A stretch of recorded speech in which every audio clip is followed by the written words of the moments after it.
मैं युवा था तो कभी मृत्यु का विचार भी नहीं करता था, और अब जब वृद्ध हो गया हूं तो मृत्यु सदा ही भयभीत करती रहती। मैं क्या करूं? क्या मृत्यु से छुटकारा संभव है? रामनाथ, मृत्यु से तो छुटकारा संभव नहीं है, लेकिन ये तुमसे कहा किसने कि तुम मरोगे? तुम न तो पहले कभी मरे हो, न अब मर सकते हो। जो मरता है वह तुम नहीं हो, कोई और है। देह मरती है, वह तो आवरण है। मन मरता है, वह सूक्ष्म आवरण है।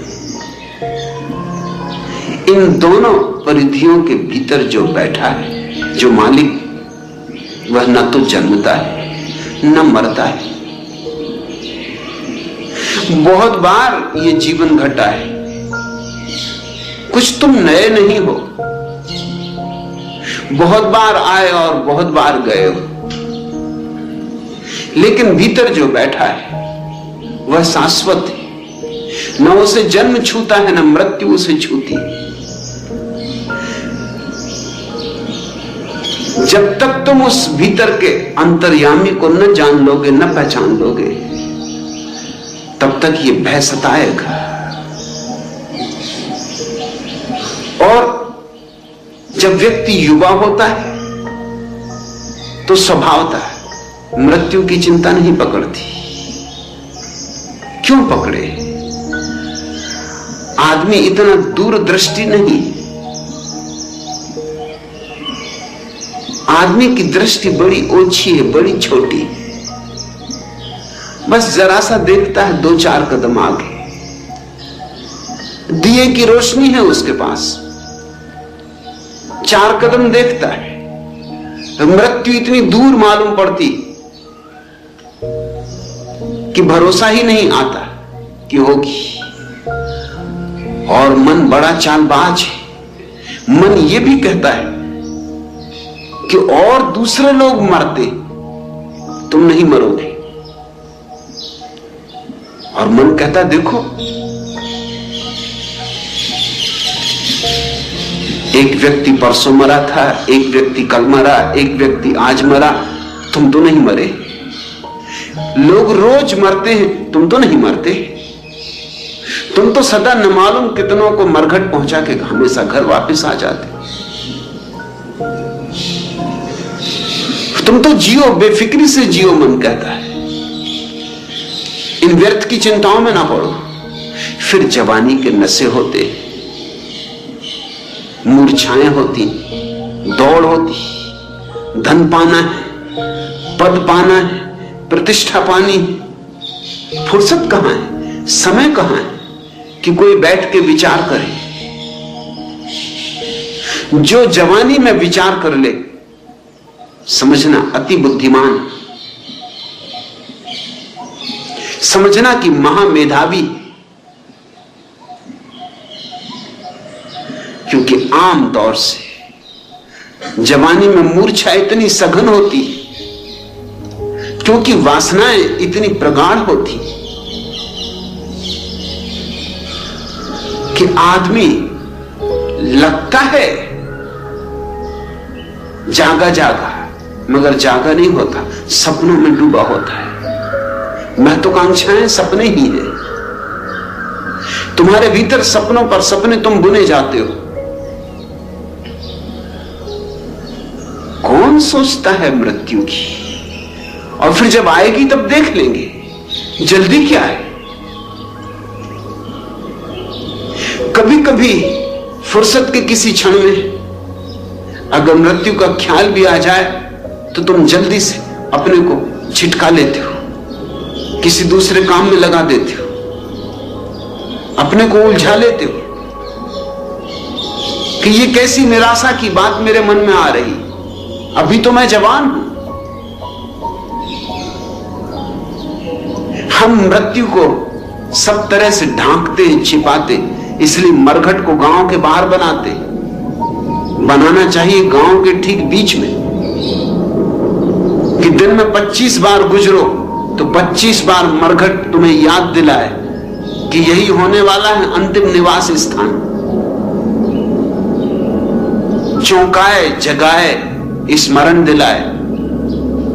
बुद्ध जब भी किसी व्यक्ति को संन्यास देते थे तो भेजते थे मरघट कि 3 महीने मरघट पर रह, जलती हुई चिताओं को देख, राख होते हुए शरीरों को देख, एक ही ध्यान कर कि यह है परिणति जीवन की, यह है निष्पत्ति सब आपाधापी की, सब दौड़ धूप की, सब पड़ा रह जाता है और क्षण भर में आदमी राख हो जाता है। 3 महीने तक मरघट पर बैठकर रोज सुबह से सांझ, दिन और रात मुर्दों को जलते देखना, तुम कैसे बचा सकोगे? स्मरण आ ही जाएगा कि यही अवस्था मेरी भी होनी है, आज नहीं कल। और जिसको मृत्यु का स्मरण आ गया वह सौभाग्यशाली, क्योंकि मृत्यु के स्मरण के साथ ही जीवन में क्रांति घटती। जब ये याद आ जाती कि ये देह तो जाएगी, तभी हमारा देह से तादात्म्य छूटता है, तभी हम देह से अपना मोह छोड़ते हैं। जो मिटना ही है उससे क्या मोह बांधना, जो छूट ही जाना है, जो छूटा ही है, अब गया तब गया, उसे क्या पकड़ो, क्यों पकड़ो? क्यों ना हम उसकी तलाश कर लें जो कभी नहीं छूटता? क्यों ना हम शाश्वत को खोजें? क्यों ना हम शाश्वत पर अपनी निगाहें टिकाएं? शाश्वत पर निगाह टिकाने का नाम ही तो संन्यास है। समय के पार आंखें उठाने का नाम ही तो संन्यास है। जवानी में तो बहुत मुश्किल होता है कि किसी को होश आए, मगर ये दुनिया बड़ी अजीब है। लोग बूढ़े भी हो जाते हैं तब भी कहां होश आता। रामनाथ, तुम तो सौभाग्यशाली हो, कम से कम बुढ़ापे में भी तो होश तो आ गया। मरते दम तक भी लोगों को होश नहीं आता। मैंने सुना एक मारवाड़ी मर रहा था। ध्यान रखना, मारवाड़ी को भी मरना पड़ता है।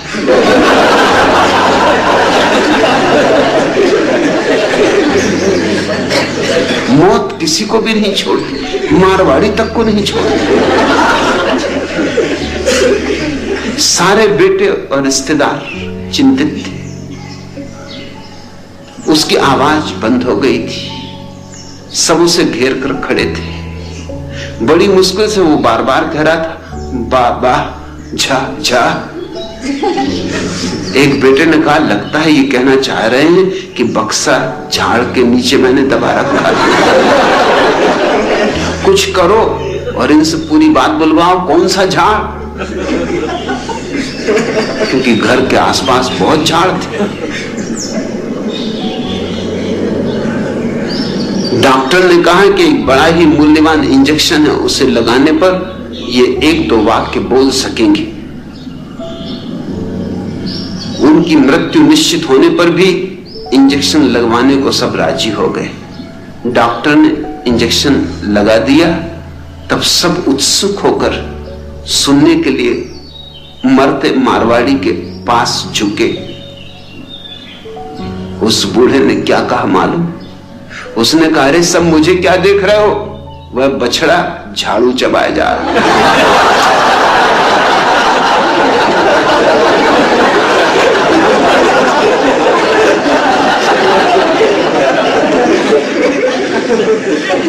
रामनाथ, चलो अच्छा हुआ बुढ़ापे में भी कम से कम याद तो आने लगी कि मृत्यु है।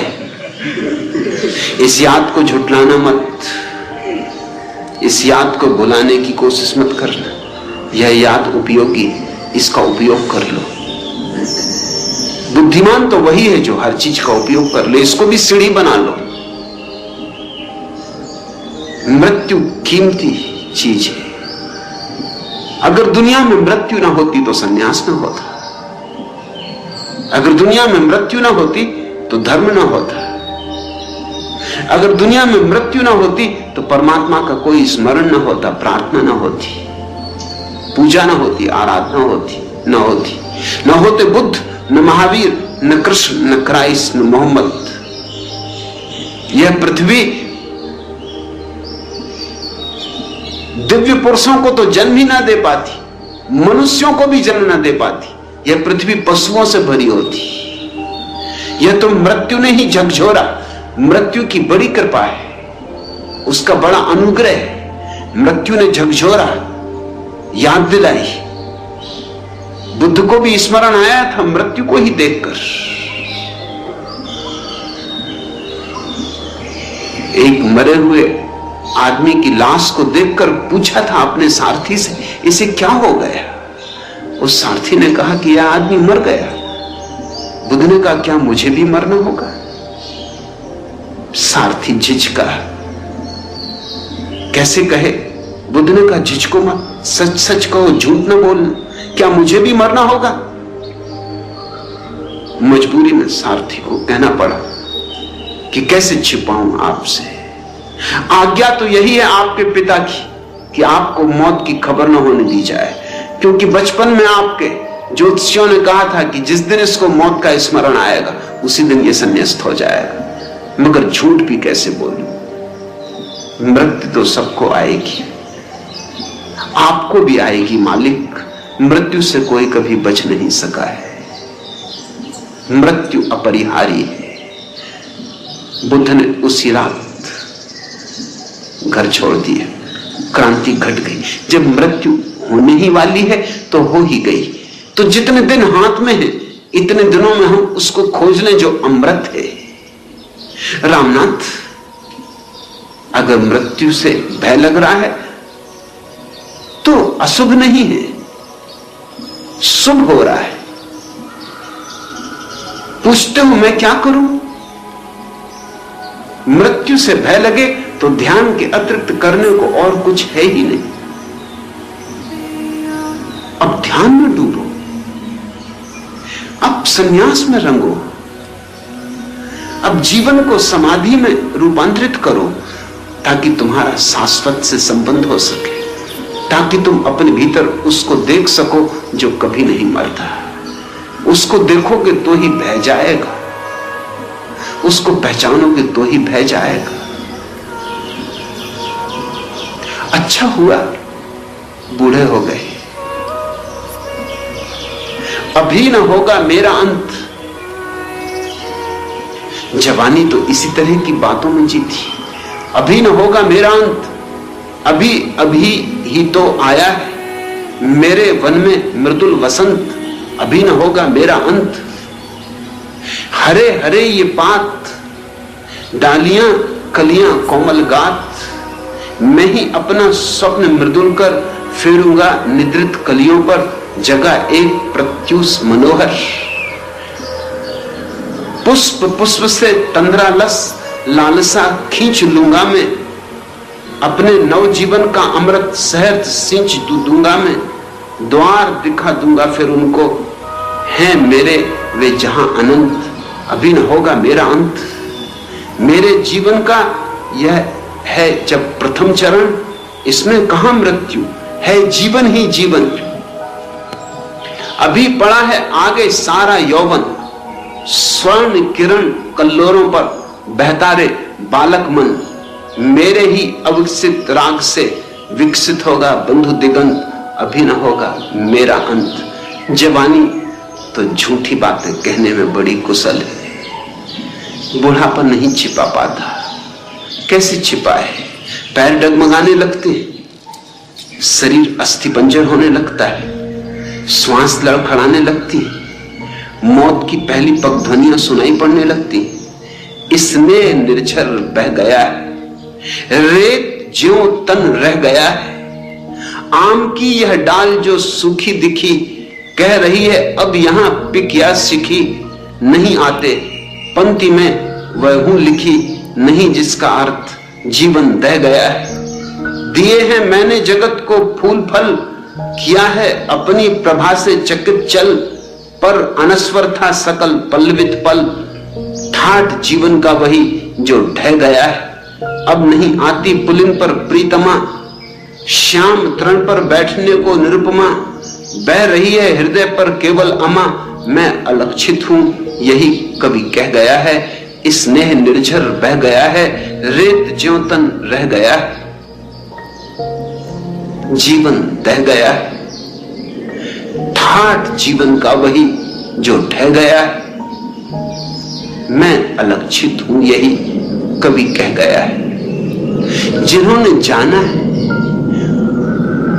उन्होंने तुम्हें सदा ही जगाने की चेष्टा की कि जागो, मौत द्वार पर खड़ी दस्तक दे रही, और कितने ही भागो कितने ही बचो बच न पाओगे। लेकिन जो अपने भीतर जाता है वह पार हो जाता है। तुम पूछते हो रामनाथ क्या मृत्यु से छुटकारा संभव है? मृत्यु से छुटकारा तो संभव नहीं, लेकिन मृत्यु का अतिक्रमण संभव है। मृत्यु तो घटेगी, बुद्ध को भी मरना होता है, महावीर को भी मरना होता है, राम को भी और कृष्ण को भी। मृत्यु से तो छुटकारा संभव नहीं, लेकिन मरने की भी एक कला है, जैसे जीने की कला है। मरने की कला है शांत मौन ध्यान में मरना।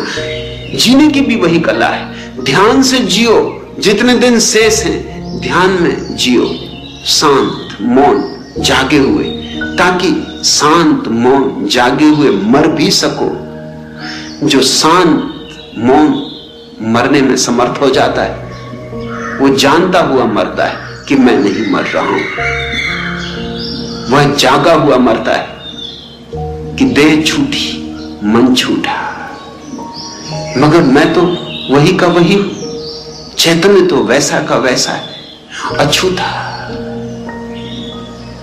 चैतन्य की इस शाश्वतता को जिसने देख लिया उसके जीवन में आनंद की बरखा हो जाती, फूल ही फूल झर जाते अमृत के। वैसे ही फूल तुम्हारे जीवन में भी झर सकते। मृत्यु के इस भय का उपयोग कर लो, इसे शत्रु मत मानना, यह मित्र है। मृत्यु भी मित्र है, अगर समझ हो और ना समझी हो तो जीवन भी शत्रु हो जाता है। महावीर ने कहा है व्यक्ति अपना ही मित्र है, अपना ही शत्रु।